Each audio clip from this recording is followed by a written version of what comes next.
Okay so hi everyone, welcome back to CUT Adda. आप सभी लोगों का स्वागत है। यहाँ पे मेरे पास है वो डायरेक्ट क्वेश्चंस जो आप सभी लोगों के पेपर में आए हैं अभी, और ये एग्जैक्टली वही है। तो इस वीडियो को मेक श्योर करना पूरा देखो। मैं आपको ये भी बता रही हूँ कि कैसे क्वेश्चंस डायरेक्टली पेपर में पूछे हैं, प्लस इसमें क्या मॉडिफिकेशन हो सकती है और आपके अपकमिंग शिफ्ट्स में क्या पूछा जाएगा। ऑल्सो लास्ट में आई विल समराइज कि फाइनल वो कौन से सेशंस और पीडीएफ है जो आपको पेपर से पहले गो थ्रू करके जानी है। जो पेपर है वो अभी तक आप लोगों का डायरेक्ट ही आ रहा है, बहुत ज़्यादा टफ नहीं है। So it's directly from the sessions of theory जो हमसे पूछा, जो मैंने आप लोग को करवाया है, वो क्वेश्चंस भी डायरेक्ट रिपीट हुए हैं जो मैंने आपको करवाए हैं, जो कि आप अभी खुद से देख लोगे। ऑल्सो एक दूसरी बात का ध्यान रखना है कि न्यूमेरिकल्स बहुत ज़्यादा अभी तक नहीं पूछे गए हैं, तो उनको कंप्लीटली स्किप तो नहीं करना है, लेकिन ज़्यादा फोकस आपको थ्योरी पर ही करना है। ठीक है, आपका पेपर कब है आने वाले शिफ्ट्स में मुझे कमेंट सेक्शन में लिख के जाना। अगर आपको एडिशनल सेशन भी चाहते हो, जैसे मैंने अभी आज ही लिया है, तो वो आप जरूर लिख सकते हो। I will try my best कि आप सभी लोग को और एडिशनल सेशन जो भी रिक्वायरमेंट है वो दे सकूँ, लेकिन जितना मैंने अभी आपको कंटेंट करवाया है वो आपको अच्छे से गो थ्रू करके जाना है। ठीक है, चलिए तो let's get started with the session. देखिए, सबसे पहला क्वेश्चन आपको डायरेक्ट पूछा गया था बेंज़ेल्डिहाइड, और यहाँ पे आप लोग को दिख रहा है कि दिस इज योर ईथर। दोनों का रिएक्शन 298 केल्विन। देखो डायरेक्ट क्वेश्चन हो सकता है इसमें 19-20 हो, बच्चों को जितना याद था उन्होंने उतना हमें लिख के दिया है, but this is directly a question जो आप लोग को दिया गया है पेपर के अंदर। ठीक है, सो यहाँ पे आप लोग देख रहे हो it is a direct reaction. ठीक है, उसके ऊपर एक फिर क्वेश्चन आया मैच द फॉलोइंग अमाइंस का नेम रिएक्शन। तो मैंने नेम रिएक्शन आपको याद करने के लिए बोलिए, गेब्रियल है, हॉफमैन है, कार्बिल अमाइन है। ठीक है, सबके डायरेक्टली रिएक्शन का नेम जो है वो आपसे पूछा गया। देखिए नेक्स्ट क्वेश्चन भी इलेक्ट्रोफिलिक सब्स्टिट्यूशन डायरेक्ट है, पहले एसिटाइलेशन फिर ब्रोमिनेशन फिर H2O डाला गया है। तो आपको पता है कि यहाँ पे पैरा प्रोडक्ट मिलेगा, क्योंकि 3 स्टेप में हुआ है, तो NH2 यहाँ पे मिल जाएगा और Br यहाँ पे मिल जाएगा। तो 3 स्टेप इलेक्ट्रोफिलिक सब्स्टिट्यूशन मैंने लिखवाया था, again is very important for aniline and phenol. ठीक है, तो आने वाले पेपर में आपको ये करके जाना है। ठीक है, इसके अलावा फिर मैच द फॉलोइंग आया डायरेक्टली अमाइन से रिएजेंट और प्रोडक्ट का। तो देखिए आपको रिएक्शंस डायरेक्टली याद रखना है, मैचिंग्स बहुत ज्यादा पूछे जा रहे हैं। ठीक है, एग्जाम्पलर का मैंने आप लोगों को बोला है मैचिंग्स करके जाना है। आज मैंने एग्जाम्पलर के क्वेश्चंस भी आपको करवाए हैं, तो एग्जाम्पलर से आपको डायरेक्ट क्वेश्चन देखने को मिल सकता है। ठीक है, हेनरी लॉ समराइज करने को पूछा गया था, solubility of gas in liquid. I think again direct theory पूछा गया। Solubility of gas in liquid कैसे वेरी करती है, टेम्परेचर कम रखना है, प्रेशर ज्यादा रखना है, अगेन लिखवाया था, क्वेश्चन वहां से डायरेक्टली देखने को मिला है। 7 सेंटीमीटर इनवर्स को आपको पूछा गया था कि या तो किसकी यूनिट है, आई थिंक ऐसा कुछ क्वेश्चन है, या फिर इसको कन्वर्ट किया गया सेंटीमीटर को मीटर में। ठीक है, तो तुम्हें पता है 1 मीटर में 100 सेंटीमीटर होते हैं, तो सेंटीमीटर को मीटर में कन्वर्ट करना है, तो 1/100 हो जाएगा, तो 0.001 हो जाएगा। ठीक है, तो सेंटीमीटर को मीटर में कन्वर्ट करना था। अगेन के दिया हुआ है, ये ऑर्डर ऑफ रिएक्शन पूछा है, तो अगेन देखो यूनिट से मैंने आपको किया था, याद होना चाहिए आपको। Mole litre inverse second inverse है, तो लीटर की पावर में 1 ऐड कर दोगे 0 होगा।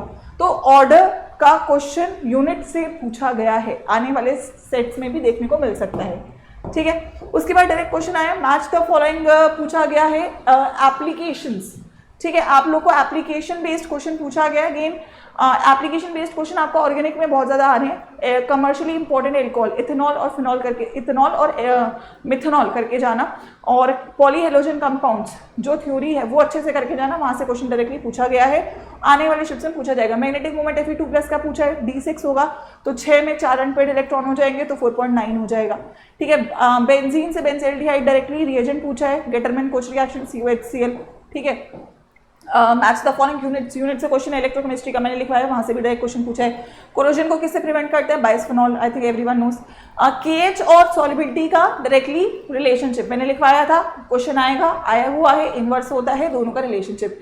लॉग के वर्सेस 1/t का ग्राफ। ठीक है, अगेन ये आपका क्वेश्चन है अरहीनियस इक्वेशन वाला, नेगेटिव स्लोप आता है -a/2.303 स्लोप आएगा।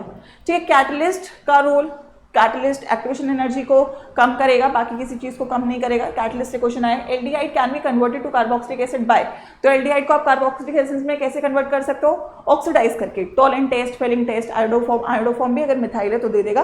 तो ये आप लोग 3 रिएजेंट्स यूज कर सकते थे, डिपेंड्स अपॉन द ऑप्शन। ठीक है, increasing order of unpaired electron, तो लेंथेनॉइड का कन्फिग्रेशन मैंने बोला है इंपॉर्टेंट है, तो प्लीज मेक श्योर करिएगा कन्फिग्रेशन लेंथेनॉइड्स का करके जाए। अनपेड इलेक्ट्रॉन ज्यादा होगा उसका उतना ज्यादा अनपेड इलेक्ट्रॉन रहेगा। ठीक है, in the following boiling point के ऑर्डर में, तो देखिए केवल आयोडाइड और मतलब हेलोजन चेंज हो रहा है, मॉलिक्यूलर मास के ऊपर होगा, सबसे ज्यादा आयोडाइड का, फिर ब्रोमाइड का, फिर क्लोराइड का, फिर फ्लोराइड का।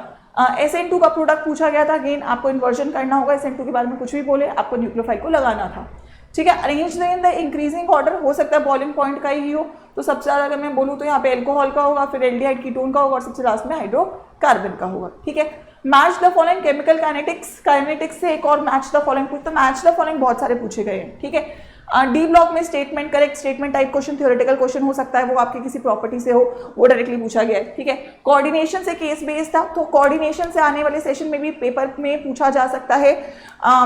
आइसोमेरिज्म, आईयूपीएसी, वीबीटी, तीनों टॉपिक्स अच्छे से करके जाइएगा, कोई ना कोई देखने को मिलेगा। बायोमोलिक्यूल्स, देखो 3-4 टॉपिक है जहां से आपको केस बेस्ड ज्यादा पूछेगा। इलेक्ट्रो से पूछेगा, डी ब्लॉक से पूछेगा, कोऑर्डिनेशन से पूछेगा, बायोमोलिक्यूल से पूछेगा और हो सकता है माइंड से पूछे। तो ये 5 चैप्टर से हर शिफ्ट में अलग अलग दो करके पूछेगा, तो कम से कम इन 5 में से 5 नंबर, मतलब 25 मार्क्स का पेपर बन रहा है। ठीक है।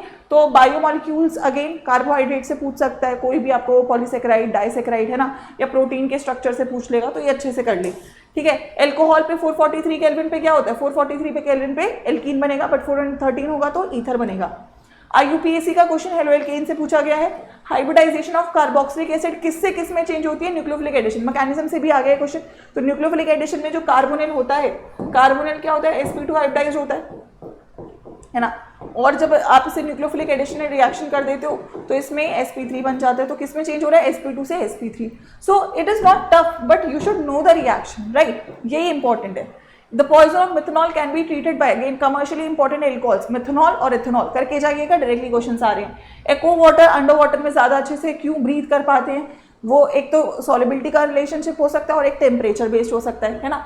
कार रेडिएटर में इथाइलिन ग्लाइकॉल को यूज करते हो, antifreeze agent. Negative deviation का ग्राफ कौन शो करता है ना, राइट, एग्जाम्पल्स दिए हुए, तो नेगेटिव डेविएशन आपका एनिलीन फिनॉल करेगा हाइड्रोजन बॉन्डिंग की वजह से। Aldehyde ketone are reduced by which reagent to give alcohols, तो आप यहाँ पे किसके साथ कर सकते हो, LiLH4 NaBH4 दोनों को यूज कर सकते हो। सुक्रोज हाइड्रोलाइसिस के साथ क्या देगा, तो सुक्रोज देता है ग्लूकोज एंड फ्रक्टोज। ठीक है। इन रिएक्शन एक फर्स्ट ऑर्डर है, एक सेकेंड ऑर्डर है, तो आपने अगर कंसेंट्रेशन 3 गुना बढ़ा दिया किसका, बी का, तो बी सेकेंड ऑर्डर है तो बी का पार्ट जो 3b का पार्ट 2, तो ये 9 टाइम्स बढ़ जाएगा, है ना, उस टाइप का क्वेश्चन है। ठीक है। फिर रिएक्टिविटी का क्वेश्चन है।